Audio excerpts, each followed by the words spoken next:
गणेश नाईकांचं नाव न घेता एकनाथ शिंदेने टोला लगावलाय। नवी मुंबईकरांच्या सुविधांसाठीचं भूखंड बिल्डरांच्या घशात घातलं गेलंय।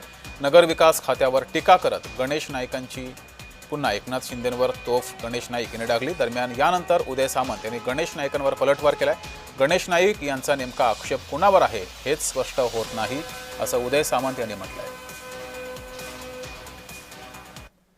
सिडको कडून MIDC कडून नवी मुंबई महापालिकेला विकासाकरता जनतेच्या हिताकरता जे भूखंड देऊ घातल्यात ते लगेच देण्याची व्यवस्था करा, म्हणजे माझा राग असते कमी होईल।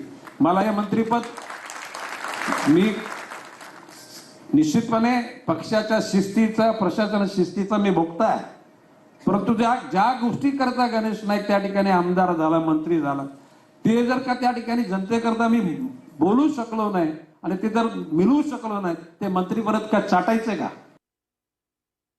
मी आता याच्यावर का बोलत नाही, कारण माझ्या बाजूला एका बाजूला पोलीस अधीक्षक आहेत, एका बाजूला CISF चे अधिकारी आहेत, सगळे प्रशासकीय अधिकारी आहेत। त्याच्यामुळे मला राजकीय बोलणं उचित वाटत नाही।